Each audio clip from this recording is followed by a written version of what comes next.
A 9-year-old girl flying alone begins her journey with excitement, but soon finds herself trembling in fear next to a man who seems too interested in her.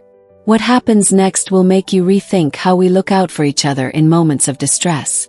Flight attendant Anna noticed something wasn't right. Her intuition kicked in, and it wasn't long before the young girl discreetly reached out for help, using the only tool she had, a simple coloring book. In a world where children's voices often go unheard, Anna's actions turned a terrifying situation into a life-saving moment, proving that small gestures can lead to big changes. Stay tuned as we reveal how one brave little girl, an attentive flight attendant, and a message written in blue crayon stopped a predator in his tracks. This is the story of how a child's courage changed the course of her flight, and the safety protocols that followed. The plane's hum faded into the background as Anna, the seasoned flight attendant, moved swiftly through the aisle. She'd seen all types of passengers, from chatty travelers to anxious first-time flyers. But today something felt off. It wasn't the typical nervousness of a child flying alone that caught Anna's attention. It was the tense atmosphere radiating from the young girl in seat 14C. Emily, a 9-year-old with a purple backpack, had boarded the flight to Boston alone, but Anna had noticed the subtle signs of distress in her body language. The way she clutched her stuffed cat, the way her shoulders hunched, and most telling of all, the way she seemed to shrink every time the man next to her, Jerome, spoke. Anna's instincts flared. After 15 years of flying, she'd developed a sixth sense for things that didn't feel right. She knew the signs of anxiety, but this was different. This was fear. Emily's unease wasn't something she could easily communicate. She was only a child, traveling alone for the third time, following a routine she didn't yet fully understand. But Anna could see it in her eyes, the slight tremble in her hands, the way she barely interacted with the man next to her. Jerome, sitting in the aisle seat, was the kind of man you'd never suspect. Well-dressed, with a confident smile and a voice that dripped politeness. But there was something about the way his gaze lingered on Emily, something about his overly familiar tone that made Anna's skin crawl. He claimed to know Emily's father, Michael Parker, a successful businessman. But the more he spoke, the less Anna believed him. As the flight took off, Emily did her best to keep her composure. The thrill of flying, which had once excited her, now felt like a distant memory. She tried to focus on her book, Mr. Whiskers, her stuffed cat, at her feet. But the man beside her kept speaking, his voice low and insistent. He was asking her questions, ones that seemed innocent enough, but Anna couldn't shake the feeling that something was wrong. Emily had been taught never to speak too freely to strangers, but here she was, trapped beside a man who was invading her space, asking her about her family, her father's job, even where she was staying. Emily tried to answer politely but quickly withdrew into herself, wishing for the flight to be over. Anna watched the interaction closely, her concern growing. She moved through the cabin with practiced efficiency, making sure to check on the unaccompanied minors, but Emily stood out.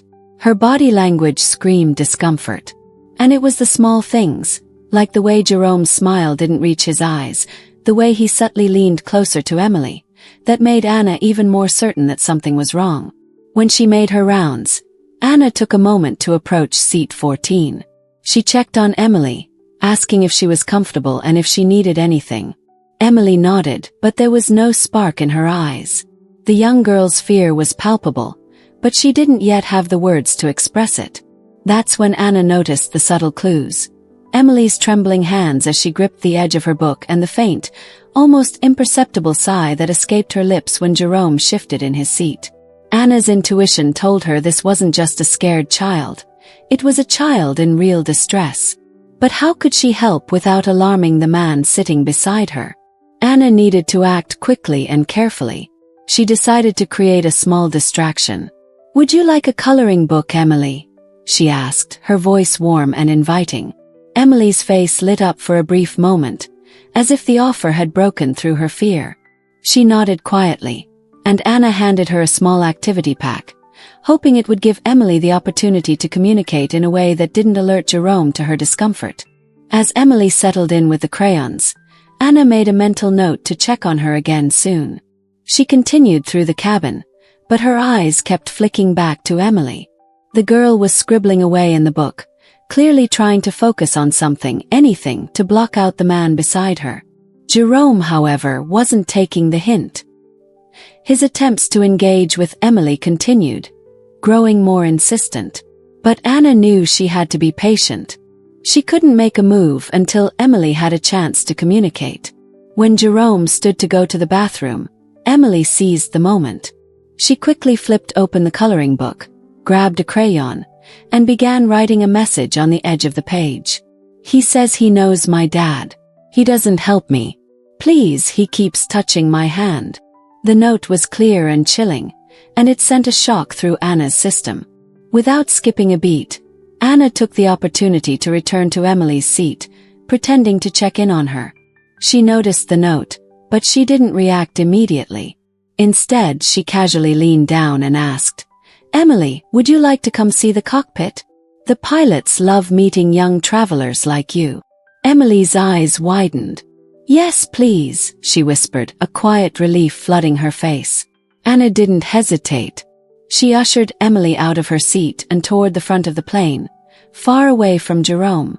As they walked, Anna kept her voice low and comforting, reassuring Emily that she was safe now. Once they were in the galley area, away from the man, Anna knelt to Emily's level. "You're safe now," she whispered. "Can you tell me what happened?" And that's when Emily broke. She spoke in a quiet, tremulous voice, her words coming out in a rush.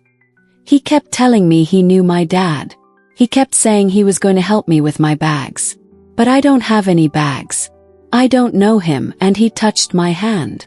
Anna listened intently, her heart heavy with the weight of what Emily had experienced.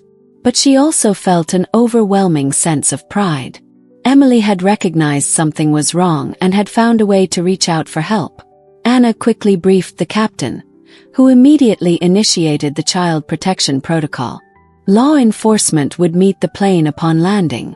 Emily's bravery had already set everything in motion. As the plane neared Boston, Anna returned to Emily, who was coloring peacefully in the galley. The girl's expression had softened, but her eyes still held a glimmer of the fear she had carried all flight.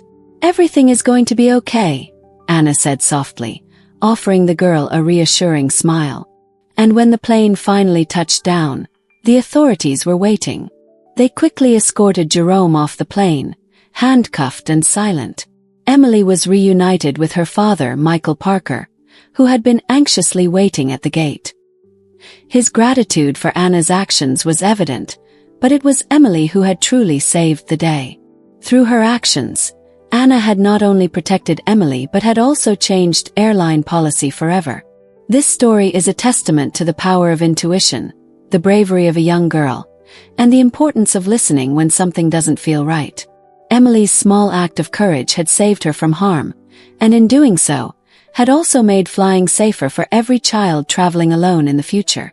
As Emily stepped off the plane, reunited with her father, her eyes still holding a trace of the fear she'd carried with her, one thing was clear: her world had changed that day.